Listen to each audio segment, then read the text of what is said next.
Hello बच्चों, good morning. कैसे हैं आप लोग? बच्चों, आज हम इस वीडियो में पर्सनल अकाउंट्स और इम्पर्सनल अकाउंट्स के टाइप्स को पढ़ेंगे। पिछले वीडियो में बच्चों हम लोगों ने अकाउंट्स किसे कहते हैं, अकाउंट्स कितने प्रकार के होते हैं, ये हम लोग पढ़े थे। उसी वीडियो में हम लोगों ने पर्सनल अकाउंट्स के और इम्पर्सनल अकाउंट्स के बारे में पढ़ा था और उसके डेफिनेशन को स्टडी किए थे। इस वीडियो में बच्चों हम लोग पर्सनल अकाउंट्स के टाइप्स को पढ़ेंगे और उसे स्टडी करेंगे। पर्सनल अकाउंट्स अगर देखा जाए तो कहा जाता है कि वैसा अकाउंट्स जो किसी पर्सन से रिलेटेड होते हैं, जो किसी फर्म से रिलेटेड होते हैं, जो किसी कॉर्पोरेशन से रिलेटेड होते हैं, जो किसी इंस्टीट्यूशन से रिलेटेड होते हैं, वैसे अकाउंट्स हमारे पर्सनल अकाउंट्स कहलाते हैं। और पर्सनल अकाउंट्स के अगर टाइप्स को देखते हैं तो ये 3 प्रकार के होते हैं। पहला, जिसे हम लोग कहते हैं नेचुरल पर्सनल अकाउंट। सेकंड, जिसे हम लोग कहते हैं आर्टिफिशियल पर्सनल अकाउंट। और थर्ड, जिसे हम लोग कहते हैं रिप्रेजेंटेटिव पर्सनल अकाउंट। अब बातें आती है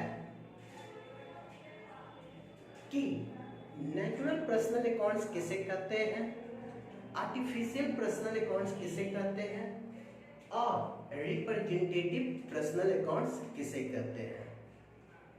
बच्चों, अगर नेचुरल पर्सनल अकाउंट्स के बारे में देखते हैं तो कहा गया है वैसा अकाउंट्स जो ह्यूमन बीइंग से रिलेटेड होते हैं, वैसा अकाउंट्स जो नेचुरल पर्सन से रिलेटेड होते हैं, जो ह्यूमन बीइंग से रिलेटेड होते हैं, वैसे अकाउंट्स हमारे नेचुरल पर्सनल अकाउंट्स कहलाते हैं।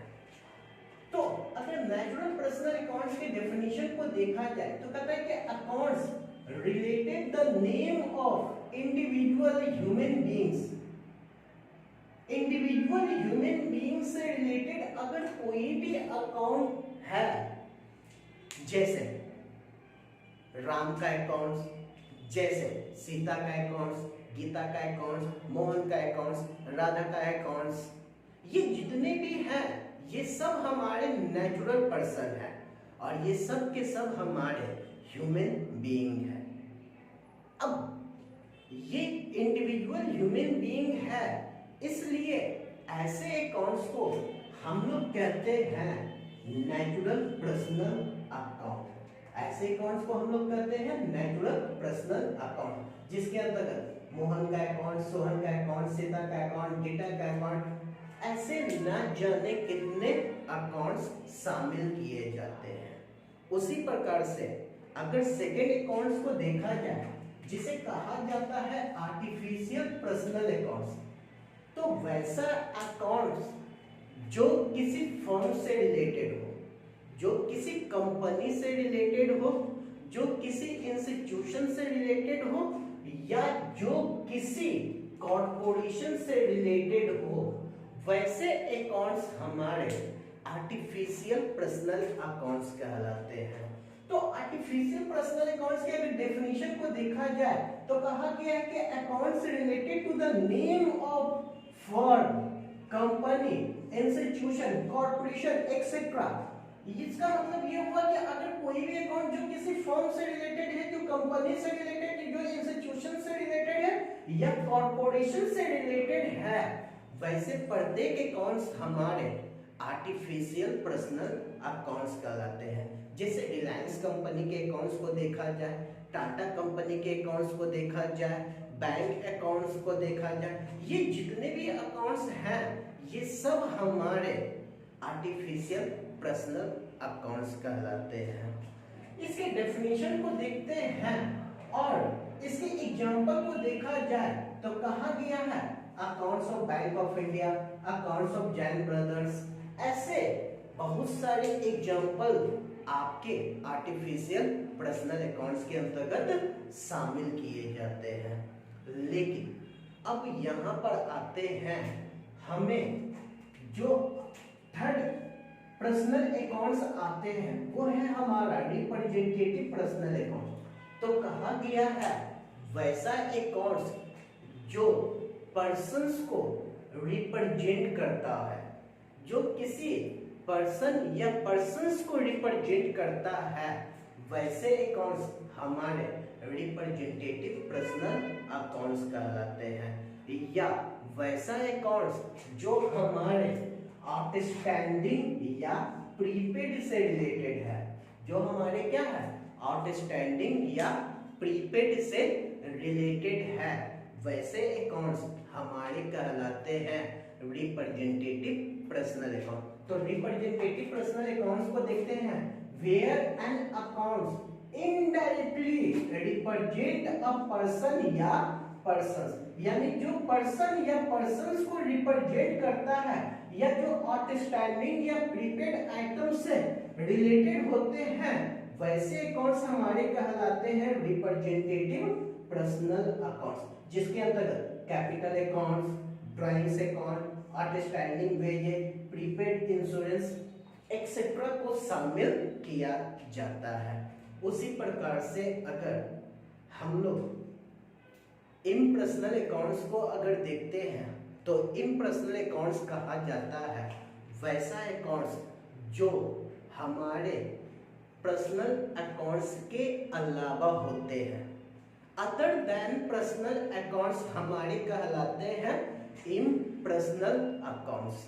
और इम्पर्सनल अकाउंट्स के अंतर्गत इसे भी दो भागों में बांटा गया है, यानी इम्पर्सनल अकाउंट्स के अगर टाइप्स को देखा जाए तो ये दो प्रकार के होते हैं। पहला जिसे कहा जाता है रियल अकाउंट और दूसरा जिसे कहा जाता है नॉमिनल अकाउंट। रियल अकाउंट बच्चों वो अकाउंट्स होता है जो किसी एसेट से रिलेटेड हो, जो किसी प्रॉपर्टी से रिलेटेड हो, जो किसी थिंग्स से रिलेटेड हो, वैसे प्रत्येक अकाउंट्स हमारे रियल अकाउंट्स कहलाते हैं। वैसे प्रत्येक अकाउंट्स हमारे रियल अकाउंट्स कहलाते हैं, जिसके अंतर्गत cash account, stock account, furniture account, machinery account, plant account, ऐसे बहुत सारे अकाउंट्स को शामिल किया जाता है। उसी प्रकार से अगर नॉमिनल अकाउंट्स को देखा जाए तो कहा गया है कि ये वो अकाउंट्स होते हैं जो आपके इनकम से रिलेटेड होते हैं, आपके एक्सपेंसेस से रिलेटेड होते हैं, आपके गेन से रिलेटेड होते हैं या आपके लॉसेस से रिलेटेड होते हैं। तो कोई भी अकाउंट्स जो इनकम से रिलेटेड हो, एक्सपेंसेस से रिलेटेड हो, प्रॉफिट से रिलेटेड हो, गेन से रिलेटेड हो या आपके लॉसेस से रिलेटेड हो, वैसे प्रत्येक अकाउंट्स हमारे कहलाते हैं nominal account. Nominal accounts which are related to incomes, expenses, gains and losses are called nominal account, जिसके अंतर्गत हम लोग वेजेज को रखते हैं, सैलरी को रखते हैं, रेंट को रखते हैं, डिस्काउंट अकाउंट को रखते हैं, डिस्काउंट रिसिप्ट को रखते हैं, रेंट रिसिप्ट को रखते हैं, सैलरी रिसिप्ट को रखते हैं। ऐसे बहुत सारे अकाउंट्स इसमें शामिल किए जाते हैं। अब बच्चों ये देखने वाली बात होती है कि आखिर ये अकाउंट सीखने से हमें बेनिफिट क्या होगा। बच्चों ये अकाउंट्स जानने से हमें बेनिफिट होगा जब हम जर्नल एंट्री करेंगे तो इसी अकाउंट्स के बेस पर जर्नल एंट्री हम लोग सीखेंगे।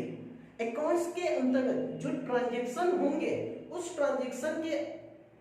ट्रांजैक्शन से हम आइटम्स को आइडेंटिफाई करेंगे कि कौन हमारा पर्सनल अकाउंट्स है, कौन हमारा रियल अकाउंट है और कौन हमारा नॉमिनल अकाउंट है।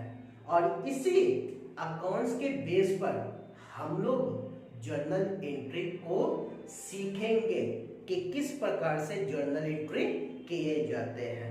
तो नेक्स्ट वीडियो में बच्चों हम लोग जर्नल एंट्री किस प्रकार से किए जाते हैं, कब डेबिट किया जाएगा, कब क्रेडिट किया जाएगा, ये अगले वीडियो में हम लोग सीखेंगे। अभी के लिए इतना ही बच्चों। थैंक यू बच्चों।